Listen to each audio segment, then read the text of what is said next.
when the history books are written about Trump, his gangster tactics, and what bad times these are, and I'm sure by the time I actually read about it, I'll be like, oh god, I forgot about all of that because PTSD. There's going to be a chapter that I'm pretty sure is going to be bigger than we currently think. And it's going to be so stupid. It's going to be about how South Park wrote that episode that aired last night and basically called out Trump's mafioso tactics and all the companies bending down to him, including Paramount, who owns their streaming rights. And like Trump put up that very stupid AI video of Obama being arrested on the official White House account, no less. And Trey and Matt were like, "Oh yeah, hey, we have an AI company," and they actually do, and they really haven't produced much with it. They've had it for a few years, so they showed Trump stumbling naked in the desert with his microscopic wiener. And apparently, according to them at SDCC today, they had to have a 4 day discussion with Comedy Central about airing it on TV because, American TV, you can't show genitals. And it was agreed that if they put googly eyes on it, then it was a character. And I think what Matt said, in 4 days, adults discuss this back and forth. History books are going to be so fucking weird, and they were already going to be really weird, but this is really weird. If you're not familiar with South Park, or you're sitting it out because you hate their history with many, many, many missteps they've made, you know, times they tried to make points come across and it just landed a strictly racist, sexist, pro MAGA, especially anti-trans. That's when I personally tuned out around 2012 and 16. I don't disagree with that. I would not minimize it in any way. Although I do agree. I realized trying to film this earlier that it's been on air for 28 years because I was 10 when it came out, and it's almost 28 years. I was 10 when it came out, and I was 11 when I first seen it. I'm 38. I just turned 38. So, ow.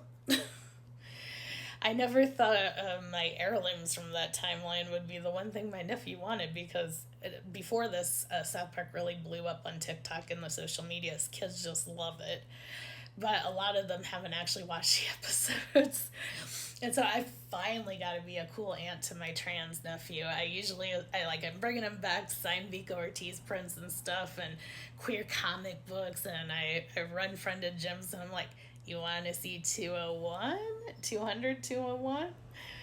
He enjoyed that immensely. Anyways, I personally, as somebody who had been watching it since I was 11, we tricked my grandmother into buying the VHS tape, uncensored no less. That was wrong. But if you watch my videos, my horror mother put on Rocky Horror when I was 4. My sister was 2, so we were already kind of ruined. Anyways, I was a longtime viewer, and I was a pretty devout fan up until about 2012, when the quality just really dropped off, and it did get a little turfy and such. I really enjoyed the episode. The last one I watched that I actually giggled at was the Harry and Meghan one with the blue balls. But I tried to watch the season after that, and I was like, this is just stupid, and this isn't funny. So, and I enjoy a lot of stupid television. For one, I'm a big American Dad fan, so yes, they have their own set of problems from the early days. But anyways, I don't even disagree with the naysayers on that. All I can say is this is the moment in history, and of the few good people who've tried to step up, nobody succeeded. Most Americans are too afraid to stand up or actually take action. And so if it has to be these idiot man children who have fuck you, fuck off money and the ability to produce a show in under 6 days, and the people who pay them for that are used to that, And they did a pretty good job of hitting him where it hurts, plus making it funny. I'm okay with that.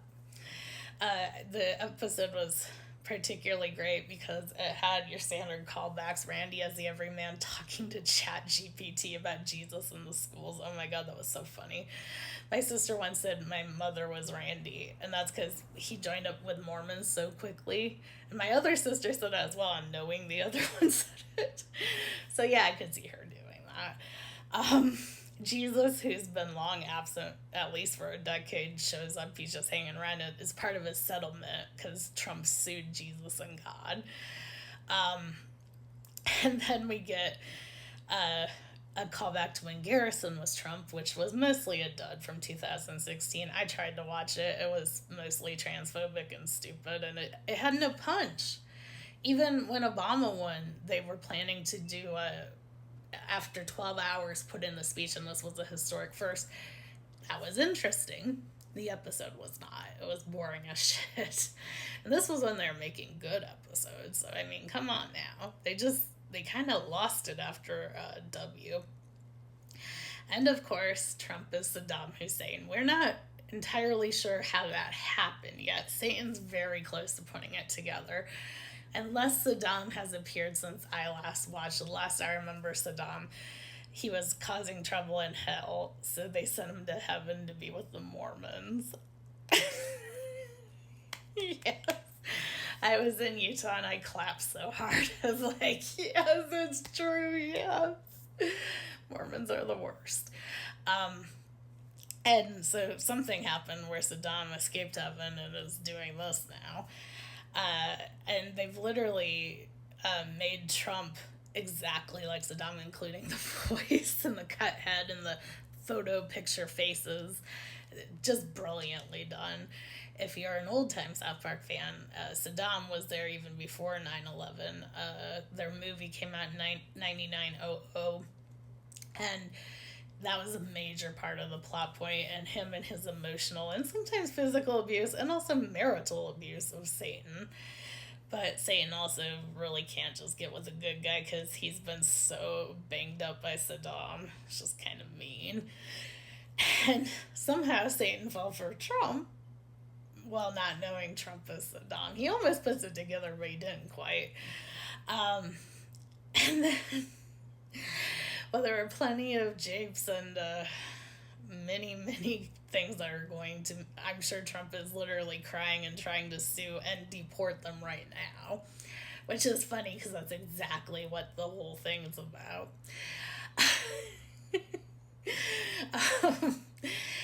You know how he did the AI video of Obama being arrested, and he put on the White House site. It was just disgusting. I can't imagine any other president doing that about any other president, even if whoever comes after him did it about him. And Obama's response was, well, I got a real video of you being arrested, so I'll just show that. Trey and Matt went, we got this. They have an AI company they've had since, I think, 2018. They haven't done much with it. They created a Trump drunkenly stumbling through the desert, or, I don't know, hallucinating, whatever, and stripping to show his micro penis, which they put googly eyes on so it'd be allowed to air on TV. Oh, I'm sure he's pissed. And they titled it 1 of 50, so I don't really want to see more of that, the penis part, but I do enjoy pissing Trump off, so keep up the good work. And if you're still like, fuck those South Park guys, this isn't that big of a deal, well, let me break this down for you. Paramount just paid a huge bribe to Trump and bet the knee heavily to curry his favor between Stephen Colbert and 60 Minutes. Apparently, unknowingly about this episode, they made South Park stay with them for streaming rights. They wanted to leave. And they will stay for $1 billion in 5 more years. They don't want to be there. And if Paramount does anything to violate that contract, they get money. So that's going to end very interestingly. I'm very excited to see what happens. It's going to be great.